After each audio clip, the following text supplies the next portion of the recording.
What's up, everybody? Welcome back to another episode of FTB Infinity on the HermitCraft server. So guys, since last episode, I went ahead and I made these little guys shorter so it looks a little bit nicer. Before, there was 2 blocks above each one of these pulverizers. I guess 3 blocks. It just didn't look right, so I made them all a little bit squattier.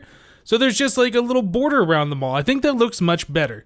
Also, I have gone back through here. I don't actually know if we can see this now that I've lowered that, but I've cleaned up the wiring just a little bit. Let's see if we can poke our head in here and see. No, we can't. Not really. Yeah, you know, I think it might make sense if I pop the top off these guys real quick so I can show you a little bit what we got going on here. Was it this side? I think it was this side. We're going to break some stuff, but we are going to see what's going on. Okay, so our big ME dense cable, yeah, it comes up to this point, and then it comes over here. And then I discovered that there's these cable anchors, and what these do is they separate 2 ME cables. I believe the cable anchors are actually supposed to be used for like the facades or whatever, but we are using them just as a buffer so these cables don't connect. Which seems kind of weird. You would think, since we are coming out this dense cable, we have like 8 channels over here and 8 channels over here, and if we let these cables connect, you would think that, you know, they'd be happy, like you'd get the 8 channels over here and the 8 channels over there or whatever. But if we look at this ME dense cable, you can see right there on the tooltip, maybe you can't see, it's kind of hard to see, it says 8 out of 32 channels instead of 10 out of 32 channels.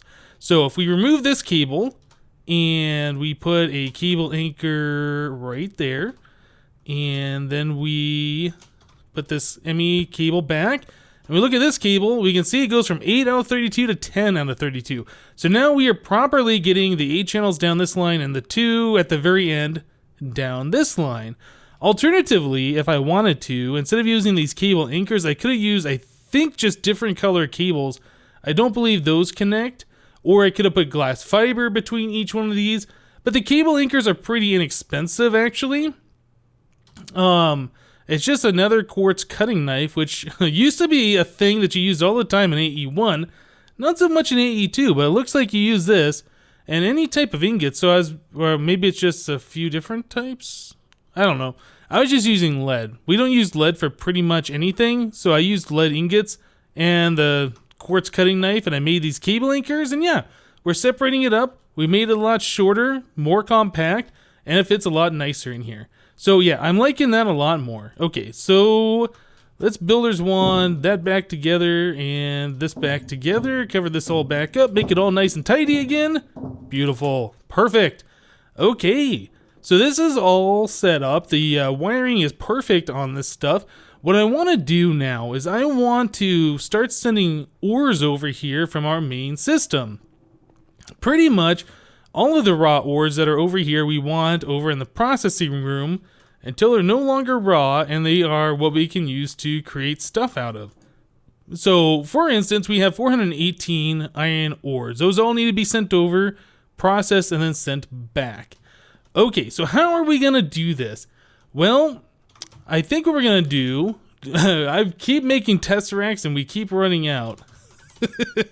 I think we're going to use some tesseracts to send items over. How many of these can I make? 4, that's more than enough.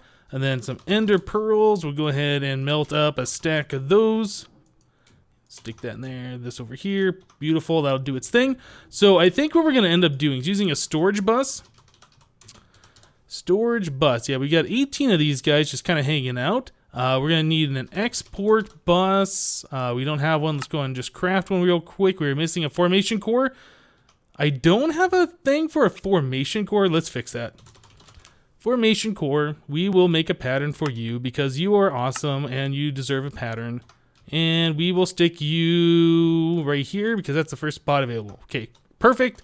Awesome. Now we can make ourselves an export bus. Next. Start. Boom. Beautiful. So we are also going to need some acceleration cards and these capacity cards. These are the cards that we used for the builder last episode, but they're actually going to get some real use today. Our tesseract frames should be full. So we should be able to come over here and make ourselves tesseracts. So we will do that. There's, well, yeah, there's 4 of those. Gonna put those back in the system. Now we need to actually make them the security things. I should have all this stuff already pre-made, I do believe. So you can just go ahead and click all those. There we go, 4 of them. So now these all have the private, access, public, and private. I don't think we need this many on us. I believe we only need 1. It's always nice to craft up a few extra ones when you're crafting those things, just because they're kind of annoying. All right, so we want to start doing some stuff here. So we're coming right off the ME controller with this, so we're using 1 channel right here. So we got plenty of channels available. I think what we need to do, let's go ahead and place our tesseract down. That's fine right there, that should be good. We will place that down right there. We'll put an ME storage bus right on top of you. And let's set this to owner only, processing room. We want item mode, send only. We'll block everything else because this does not matter. So we're only going to be sending items to the processing room through this. Great. So next thing we need, let's go ahead and grab ourselves. We'll just do iron for now, just to get this thing going. So iron is going to be stored in our storage bus, and we're going to set the priority high just to make sure this is the only place iron ore ever goes. So yeah, that's pretty much it. At this point, I think, I'm not sure, but I think if we come over here and we use our wireless and we grab some iron ore out of our inventory and we double click that back into our inventory, it should be in this system. There it is. Perfect. Okay, so we know that works. So every time we pull out iron ore and we put it back in the system, it gets stored in that tesseract, which stores it over here. So what we need to do at this point is now grab an export bus. This is kind of silly, but this is kind of what we need to do. And interface. Let's make one of you. Thank you. So make it interface. You'll place the interface right here. We'll get an export bus, stick it right there. Let's go ahead and upgrade this guy. We're going to put in some capacity cards so we have all 9 slots available and the acceleration cards. Perfect. I need to get myself an iron ore. Iron. Here we go. So iron ore goes right there. And we just need to connect a little bit of cables up. Like, whoop, not there.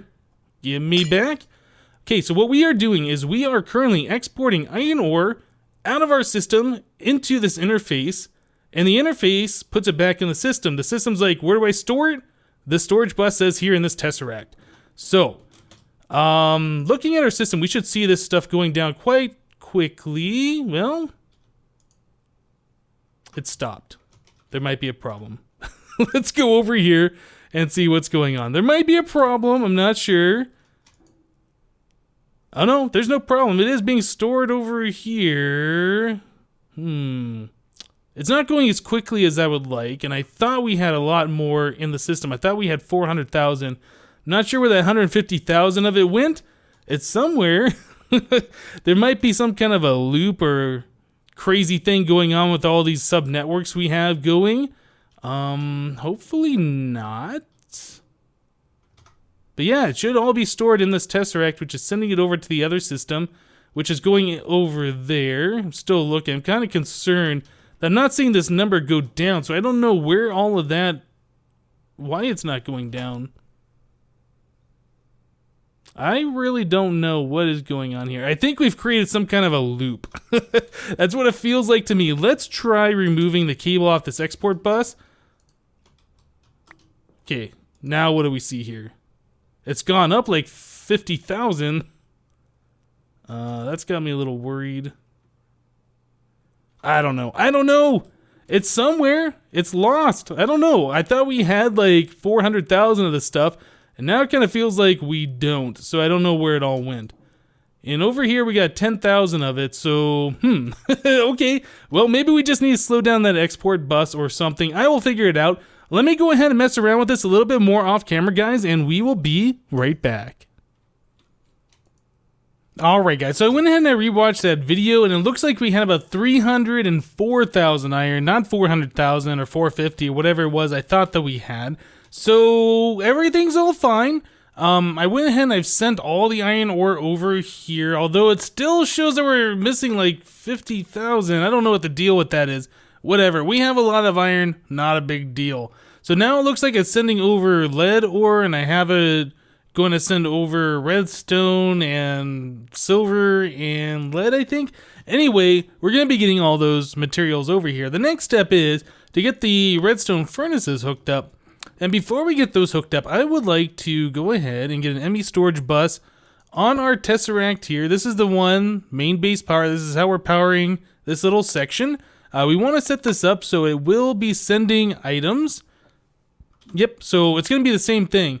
When we get iron ingots in the system, we want those sent over. So we have an iron ingot here. We will set that as a filter. We'll put the priority high enough that it'll always go there no matter what. And we will connect that. Beautiful. So now the next step. We need to get ourselves... and pulverized iron. Let's start over here. There's no particular order that we need to set these up, and the way this is set up, I had to break blocks in order to set these things, but it's fine, it's fine. So right here we will put a pulverized iron that should start exporting. Come on, can I fly? Start exporting our pulverized iron into the redstone furnace.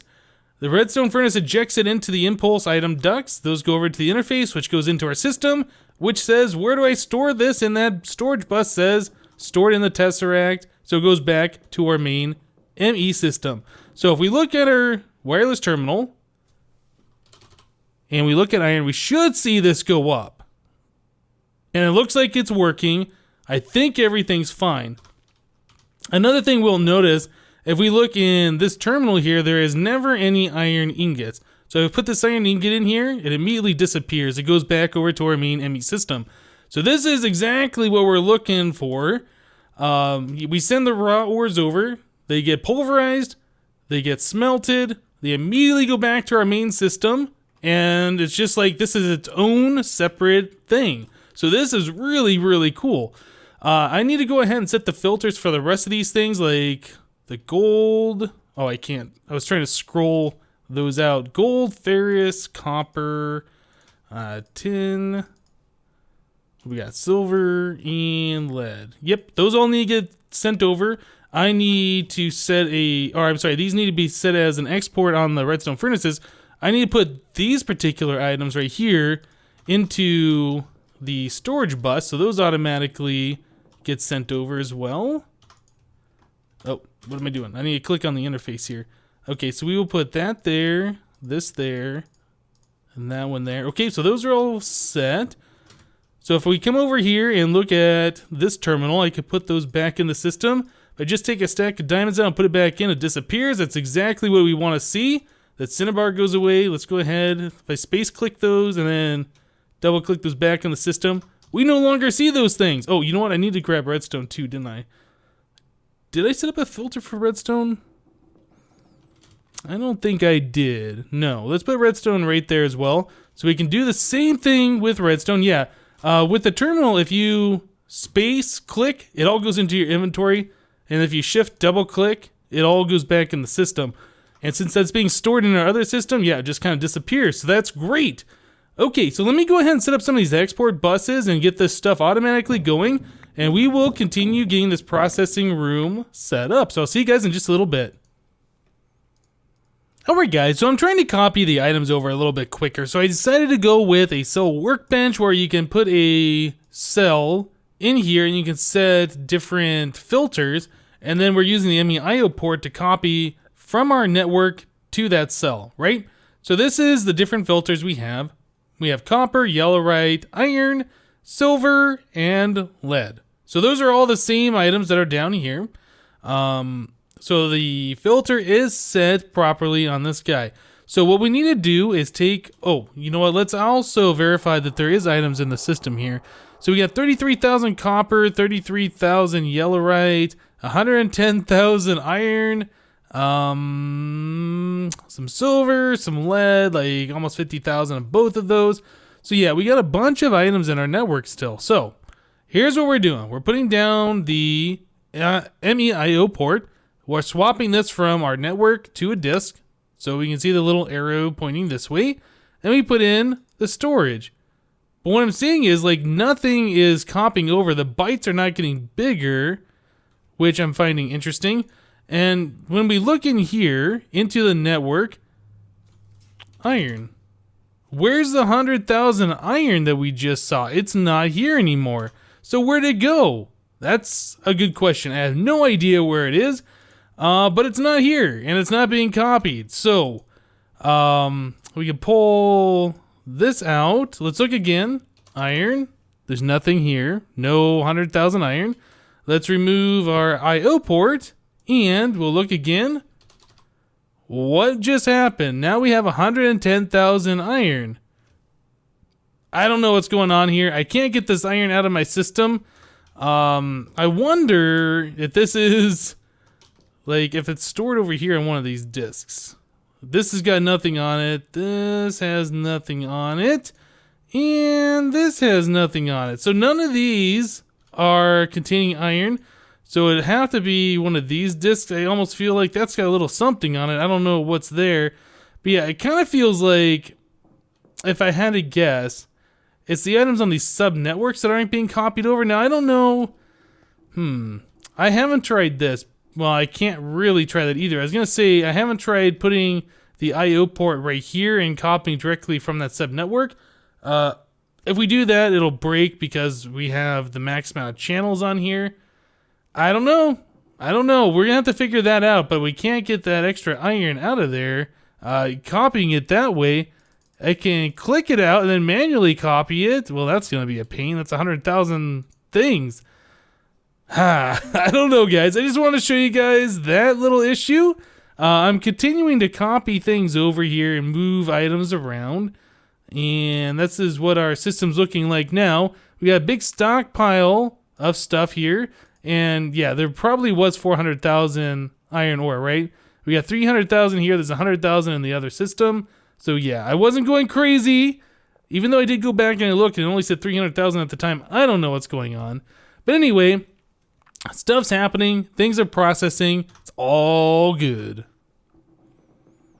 Okay, guys, so enough about the processing room. I'm going to work on a little bit more of that off camera, and we'll try and get that thing sorted out. There's a few more pieces we need to add to it, like induction smelting and like sand production and other things like that. We'll worry about that at another time.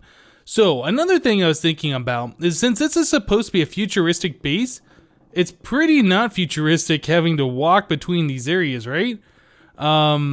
I'm almost thinking it would be kind of cool if, instead of these bridges connecting each of these areas, if we had like intra-linking MISCraft portals, which means we would walk through a portal here and it'd immediately warp us right over to that other dome, so we wouldn't have to walk the 85 or 90 blocks between. I'd like to try that out and just kind of see what that's going to be like. I think it'd be kind of cool, although making these intra-linking portals is kind of a pain. So the way you make these... Oh, it looks like we're out of ink. Let's go ahead and fill that up. I should have extras over here. And let's grab a bottle 16. Okay, so the way you do intra-linking, from what I understand, the way this used to be is you take gold dust, and it was like 4 of them in there. Should make it pretty good. So you drop one in there and the ink starts changing. The green, I believe, is what we want as interlinking. Red, I believe, is disarm. I can't remember what that gray is. But the way this works is the longer one of those is on the screen, the better your chance is. So it's like a visual indicator. So I put 2 in there. And green's lasting a little bit longer. Red's lasting a little shorter. So we'll put 3 in there. Now, green lasts for a while, red's kind of short, and that gray is really short. Let's put a 4th one in there. So green, slight red, mostly green. That's still not quite fast enough. Let's do a 5th one. I'm just curious now. We're just testing. 6, 7. That red stayed on there too long for my liking there. 8. I'm starting to see like a little purple color. I don't know if that's a thing. All right, well, we did 8. What do we got here? Generate platform and interlinking. Okay, well, that's fine. Generate platform is an option in MISCraft. Like, whenever you generate a MISCraft age, there's like a little, what is it, a 5x5 platform that spawns underneath you. I don't know why that's a thing that you can get since it always generates a platform. But interlinking, that's good. That's what we want. So let's just drop 4 in at a time, and let's try this. So generate platform interlinking. Now, we don't always get the good ones. Both of these are good. Sometimes it'll give us disarm, and that's going to be garbage. Interlinking again. We'll put 4 more in. That didn't give us anything that time. Okay. So I know some people think like when you click on it, it depends on which color's on the screen. That doesn't really matter. Yeah, interlinking. We're going to make a few of these, by the way, if you can tell what we're doing here. Yeah, here we go. Here's a nasty one. Disarm. If you have disarm in a portal, you drop all of your items that are in your inventory as you teleport through. You don't want that. That is a really terrible thing. Okay, so we'll grab that. That's another blink. Let's try 8 at a time. I mean, gold isn't like something we're hurting for. That's blink as well. And generate platform, that's not very good. So you can see it's a little bit of like hit and miss here. Let's try again when it's green. Does that do anything? Well, that kind of worked. I really don't think that matters though. That was green that time. Green. Yeah, see, it was green, we got disarm. So I really don't know if that matters. Okay, so we got 6 good ones.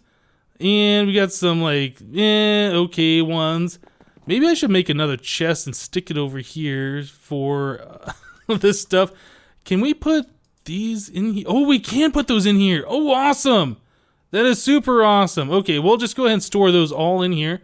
I didn't know that those were the same thing, but they are. Great. I don't know why there's that one. We'll stick that over here.